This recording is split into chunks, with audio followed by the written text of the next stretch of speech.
The invitation cards had already gone out across Yorkshire by the time Margaret Whitmore, no, she reminded herself, she was not permitted that name anymore, learned that her husband intended to marry someone else. She read the notice 3 times before the words settled into her chest like stones dropped into still water. The Duke of Ashford is pleased to announce his intention to seek the hand of Miss Evangeline Pembroke. Pembroke. Of course it was a Pembroke. 8 months. 8 months since Julian had kissed her forehead at dawn and ridden east toward London, promising he would return within the fortnight to bring her properly into society as his Duchess. 8 months of silence, of letters unanswered, of a small cottage on the edge of his estate where she had been quietly, deliberately forgotten. She had told herself it was the scandal. That the rumors about her father's ruin, her family's disgraced name, had made Julian ashamed to claim her before his peers. She had told herself grief, or duty, or fear had kept him from her. She had never once let herself believe he had simply chosen someone else. Clara Hastings stood in the cottage doorway, her face pale with an urgency Margaret hadn't seen in her oldest friend in years. "There's something you need to see," Clara said, holding out a bundle of letters tied with faded ribbon, letters bearing her father's seal, letters that told a very different story than the one Margaret had been forced to live. "Pembroke didn't just arrange this marriage," Clara whispered. "He built the lie that made your own husband ashamed of you." Margaret's hands trembled as she untied the ribbon. The ball was in 6 days. She intended to be there for all of it. 6 months earlier, Margaret would not have believed herself capable of the quiet fury now steadying her hands as she read through her father's letters by candlelight.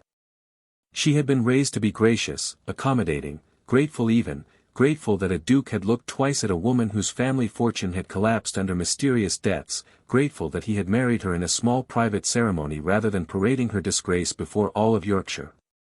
She understood now, reading her father's careful hand, that gratitude had been exactly what someone wanted her to feel. The letters were old, some nearly 15 years, written in the months before her father's sudden fall from grace. He had written to his solicitor about a dispute, a boundary claim on the Whitmore estate, a document dispute with a neighboring family that had somehow, in the space of a single terrible season, ended with the Whitmore name stripped of its holdings and her father dead of what the physician called a failure of the heart, though Margaret had always privately wondered. The neighboring family had been the Pembrokes. He forged the survey, Clara said, spreading a second set of documents across the small cottage table, records she had spent 3 months quietly gathering from a clerk in York who owed her a debt of his own. "Lord Pembroke falsified the boundary claim that ruined your father. He built his own fortune on land that was never his to take. And when your father died fighting to reclaim it, Pembroke made certain the story that survived was one of debt and disgrace, so that no one would ever look closely enough to question how a respectable family fell so far, so fast." Margaret sat very still, feeling something shift beneath the grief she had carried for years, grief for her father, for her name, for the marriage she had entered believing herself fortunate simply to be tolerated. "And Julian believed it," she said quietly. "All of it. He married me in secret because he believed my name was already ruined beyond saving. He's ashamed of a lie. He's a coward who never once asked you the truth," Clara said, gentler now. "But Pembroke is the architect. And he's using his own niece to finish what he started, securing your husband's fortune, and burying the Whitmore name for good." Margaret looked down at the wedding ring she still wore beneath her glove, hidden these 8 months the way Julian had hidden her. 6 days until the ball. 6 days to become, once again, exactly who she had always been. The road back to Ashford Hall took 2 days, and Margaret spent both of them in Clara's carriage rehearsing 100 different versions of what she would say when she finally stood before Julian again. None of them satisfied her. Anger felt too small for what he'd done, and grief felt too large to carry into a ballroom full of strangers who would be watching her every breath for weakness. She settled, in the end, on saying nothing at all until she had proof enough to make speech unnecessary. They arrived in York 3 days before the ball and took rooms above a modest inn, close enough to the great house to watch its comings and goings without drawing notice. It was there that the first wrong thing surfaced, small, easy to miss, the kind of detail Margaret might have dismissed entirely if she hadn't spent 8 months learning to notice everything Julian didn't say. A footman from Ashford Hall, a young man named Thomas who Margaret had once helped nurse through a fever during her brief weeks at the estate, recognized her outside a draper's shop and went pale as though he'd seen a ghost. "Your Grace," he stammered, glancing over his shoulder before pulling her aside. "They told us you'd gone abroad. For your health." His Grace said. "His Grace said many things, it seems," Margaret said carefully. "Thomas, I need to know what's happening at the house. Truthfully." The boy hesitated, torn between loyalty and something that looked, to Margaret's practiced eye, like guilt. "Lord Pembroke's been at the Hall near constant these past months, Your Grace. Advising the Duke on the estate accounts, he says. But the staff talk. There's been men from London, solicitors, we think, going through the old boundary records. Lord Pembroke doesn't like anyone in that study but himself." Clara's eyes met Margaret's over the boy's shoulder. "And Miss Pembroke?" Margaret asked. "The intended bride? Sweet enough girl, Your Grace, but frightened of her uncle, if you ask me. I don't think it's a love match. I don't think His Grace has smiled once since the engagement was announced." That single detail lodged itself somewhere beneath Margaret's ribs, unwelcome and unbidden, the image of Julian, walking toward a marriage he didn't want, propelled by a shame that had never been true and a man who had engineered every part of it. She thanked Thomas, pressed a coin into his palm despite his protests, and watched him hurry back toward the hall with his collar turned up against the wind. "He doesn't want this marriage," Clara said once they were alone again. "It doesn't matter what he wants," Margaret said, though her voice wavered on the words. "He let them tell him I was beneath him without ever once asking me the truth. Whatever he feels now, he built this shame with his own silence." But that night, lying awake above the quiet street, Margaret found herself wondering, for the first time in 8 months, whether her husband might be as trapped as she was. The morning before the ball, Clara returned from the York solicitor's office with her face flushed from the cold and something else, urgency, triumph, fear all tangled together. "I found him," she said, breathless, closing the door behind her. "The clerk who witnessed the original survey. He's still alive, Margaret. He's been living in Bristol these 15 years, terrified to speak because Pembroke threatened his family. But he kept a copy. A true copy of the boundary document, before Pembroke's men altered it." She spread the paper across the table with trembling hands, and Margaret leaned close, her breath catching as she traced the lines of her father's original claim, clean, legal, undisputed, dated a full year before the forged version that had stripped the Whitmore family of everything. "This proves it," Margaret whispered. "This proves my father never owed him anything. That the debts, the disgrace, all of it was built on a lie." That was the moment everything changed. Margaret sat back, feeling the weight of 8 months of humiliation shift into something sharper, clearer, not grief anymore, but purpose. She was not a woman who had failed to be worthy of a duke's name. She was the rightful heir to a stolen fortune, married to a man who had let a liar convince him she was something to be ashamed of. "There's more," Clara said quietly, and something in her tone made Margaret go still. "The clerk said Pembroke didn't act alone back then. He said there was a second man involved in altering the survey, someone with connections inside the Ashford estate itself, someone who made certain the false story reached the old Duke's ears at exactly the right moment to end any question of your family's claim being investigated." "Who?" Clara hesitated. He didn't know the name. Only that the man served the Ashford household. "Margaret, Pembroke didn't only ruin your father to steal Whitmore land. He needed someone on the inside of Ashford Hall to bury the truth for good. Someone who's very likely still there." The implication settled over the room like a held breath. If Pembroke had planted his influence inside Ashford Hall 15 years ago, his ambitions had never been limited to a single boundary dispute. He had been building toward this, toward a match between his own niece and the Ashford fortune, for far longer than Margaret had ever imagined.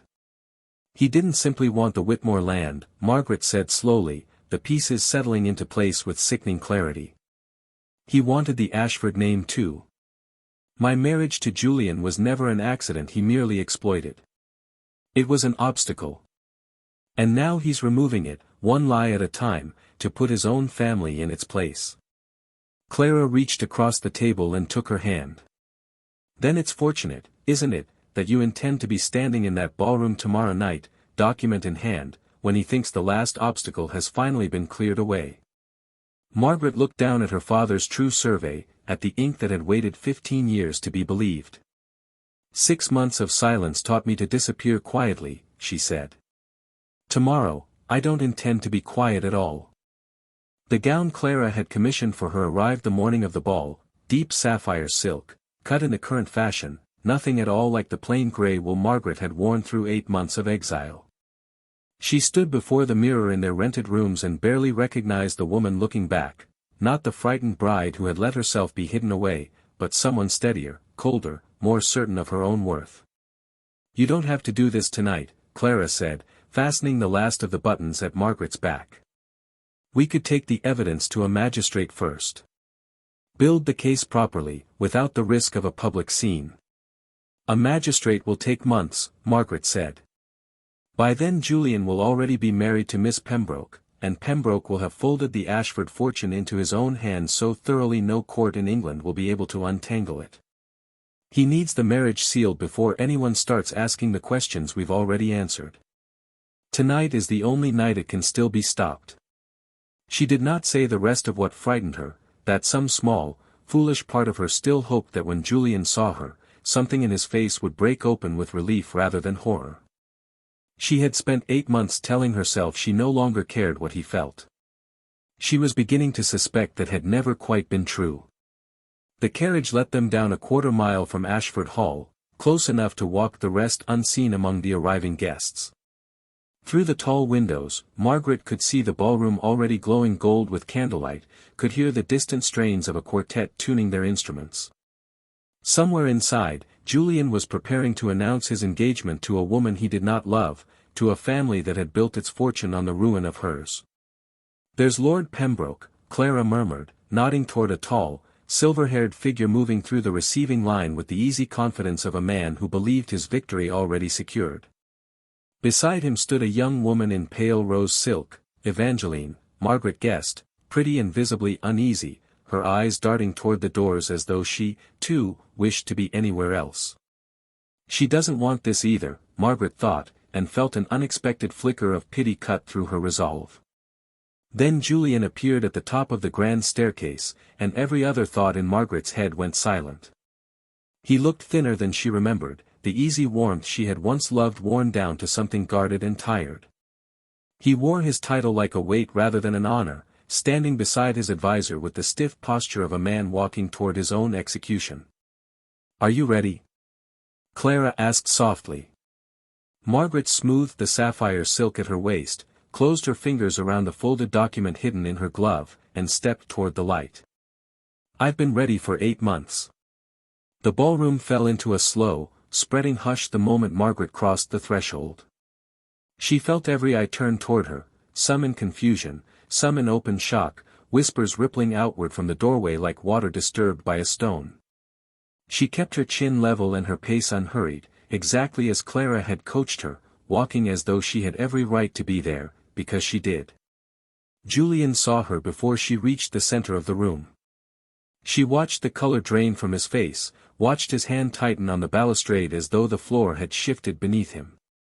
For one unguarded instant, something raw and desperate crossed his features, relief, grief, disbelief, she could not tell which, before Lord Pembroke's voice cut sharply across the silence. "Your Grace." Pembroke's tone was smooth, but Margaret saw the flicker of alarm beneath it as he stepped forward, positioning himself between Julian and the room. "This is a private family occasion. I'm afraid the former Lady Whitmore was not on the guest list." "I am not the former anything," Margaret said, her voice carrying clearly across the stunned quiet. "I am the Duchess of Ashford, married to this man 8 months ago in the chapel at Ashford Hall, and I have come to correct a considerable misunderstanding before it costs this family everything." "Margaret," Julian started, but Pembroke spoke over him, louder now, his composure cracking at the edges. "This woman's family has been disgraced for 15 years. Everyone in this room knows the Whitmore name is synonymous with debt and ruin. I understand grief has clouded her judgment, but I will not allow her to embarrass His grace on the eve of a marriage built entirely on your lies," Margaret said, and drew the folded document from her glove. "I have here the true survey of the Whitmore boundary, witnessed and signed 15 years ago, before Lord Pembroke's men altered it to steal land that was never his. I have letters from my father proving the debts that ruined him were manufactured by this same man. And I have a witness in Bristol, alive and willing to testify, who watched Lord Pembroke forge the very documents that destroyed my family's name, and, I believe, someone inside this household who helped bury the truth for good." The silence that followed was absolute. Pembroke's face had gone the color of old ash. "This is absurd," he said, but his voice had lost its certainty, and Margaret watched several guests exchange glances that were no longer confused but calculating. Fabrications. Desperate lies from a woman about to lose her position.